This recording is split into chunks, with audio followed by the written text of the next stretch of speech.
പൊങ്ങച്ചം പറയുന്ന ഒരാളാണോ നിങ്ങളാണോ? നിങ്ങൾ പൊങ്ങച്ചം പറയുന്ന ഒരാളാണോ? അല്ലെങ്കിൽ നിങ്ങൾ ആത്മപ്രശംസ നടത്തുന്ന ഒരാളാണോ? ആത്മപ്രശംസ ആത്മഹത്യാപരമാണ് എന്നാണ് കേട്ടോ. പക്ഷേ നിങ്ങൾ അല്പസ്വല്പം പൊങ്ങച്ചം പറയുന്നതിൽ തെറ്റ് ഞാൻ കാണുന്നില്ല കേട്ടോ. നിങ്ങൾ പൊങ്ങച്ചം പറയുകയാണ്, നിങ്ങൾ നിങ്ങളെക്കുറിച്ച് പുകഴ്ത്തി പറയുകയാണ്, അതിൽ തെറ്റ് ഞാൻ കാണുന്നില്ല കേട്ടോ. കാരണം നിങ്ങൾ നിങ്ങളെക്കുറിച്ച് പൊങ്ങച്ചം പറയുമ്പോൾ അത് സമൂഹത്തിന് ദ്രോഹമാകുന്നില്ല കേട്ടോ, അല്ലെങ്കിൽ മറ്റൊരാൾക്ക് അത് ദ്രോഹമാകുന്നില്ല. ആകുന്നുണ്ടോ? അപ്പോൾ നിങ്ങൾ പറയുകയാണ്, നിങ്ങളെക്കുറിച്ച് പൊങ്ങച്ചം പറയുകയാണ്, സമൂഹത്തിന് അത് എന്ത് ദ്രോഹമാകാനാണ്? ഒരു ദ്രോഹവും ആകുന്നില്ല.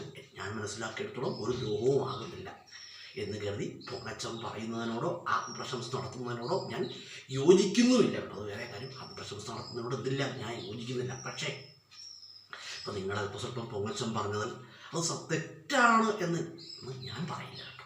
വേറൊരാൾ അങ്ങനെ പറഞ്ഞാലും ഞാൻ അങ്ങനെ പറയില്ല.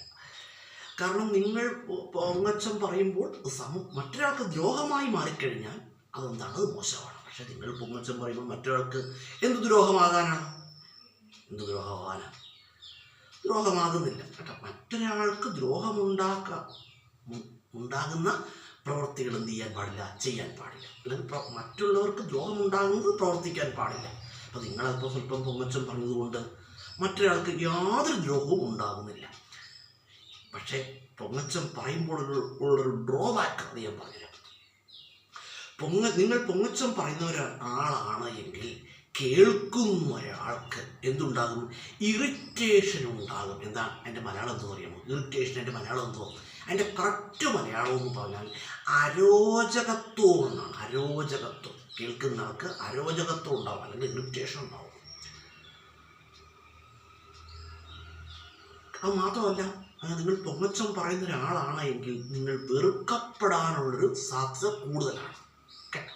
അങ്ങനെ ഒരു ഡ്രോബാക്ക് ഈ പൊങ്ങച്ചം പറയുന്നതിനുണ്ട്. അത് നിങ്ങൾ മനസ്സിലാക്കണം കേട്ടോ. വേറെ കുഴപ്പമൊന്നുമില്ല. അപ്പോൾ നിങ്ങളിപ്പോൾ നിങ്ങളെക്കുറിച്ച് പറയുകയാണ്, നിങ്ങൾക്കല്ല ഇന്ന സ്ഥലത്ത് ജോലിയുണ്ട്, അല്ല നിങ്ങൾ പറയുമ്പോൾ അതൊരു പൊങ്ങച്ചമായിട്ട് തോന്നിയാൽ മറ്റൊരാൾക്ക് അത് എന്താകുന്നില്ല? ഒരു ദ്രോഹമാകുന്നില്ല. മറ്റൊരാൾക്ക് ദ്രോഹമാകാത്തിടത്തോളം കാലം അതിൽ തെറ്റ് കാണാനും കഴിയില്ല. മറ്റൊരാൾക്ക് ദ്രോഹമാകുന്നൊരു പ്രവൃത്തി ചെയ്തു കഴിഞ്ഞാൽ ചെറിയൊരു പ്രവൃത്തിയാണെങ്കിൽ പോലും അതെന്താണ്? അത് മോശമാണ് കേട്ടോ. മറ്റൊരാൾക്ക് ദ്രോഹമാകുന്നത് ചിന്തിക്കുവാനോ പ്രവർത്തിക്കുവാനോ പാടില്ലെന്നാണ് കേട്ടോ. അതെപ്പോഴും നമ്മുടെ ജീവിതത്തിൽ എന്ത് ചെയ്യണം? മനസ്സിലാക്കണം. നല്ലത് ചിന്തിക്കാനും പ്രവർത്തിക്കാനും നമുക്ക് കഴിയണം കേട്ടോ. ഞാനിങ്ങനെ പറഞ്ഞു എന്ന് കരുതി നാളെ മുതൽ പൊങ്ങച്ചം പറയാൻ തുടങ്ങരുത് കേട്ടോ. പൊങ്ങച്ചം പറയുന്നവരോട് സമൂഹത്തിന് എന്താണ്? വെറുപ്പുണ്ടാകാനുള്ളൊരു സാധ്യതയുണ്ട് എന്ന് പഠനങ്ങൾ തെളിയിച്ചിട്ടുണ്ട്. കാരണം നമ്മളാരും വീട്ടിൽ ഒരാൾ വന്ന് നമ്മളോട് അങ്ങ് പൊങ്ങച്ചം പറയുക നമുക്കെന്ത് തോന്നും? നമുക്കത് ബോറായിട്ട് തോന്നും. ശരിയാണോ തെറ്റാണോ? 100% ശരിയാണ് എന്ന് കരുതി അദ്ദേഹം പൊങ്ങച്ചം പറയുമ്പോൾ നമുക്ക് ദ്രോഹമാകുന്നില്ല. പക്ഷെ നമുക്ക് എന്തായി മാറും? അത് ബോറായിട്ട് മാറും. കേൾക്കുമ്പോൾ അതൊരു ബോറായിട്ട് മാറും കേട്ടതുകൊണ്ട് പൊങ്ങച്ചം പറയുന്നത് തെറ്റ് ഞാൻ കാണുന്നില്ല. എങ്കിലും പൊങ്ങച്ചം പറയുന്നതിനോട് ഞാൻ യോജിക്കുന്നുണ്ട് കേട്ടോ.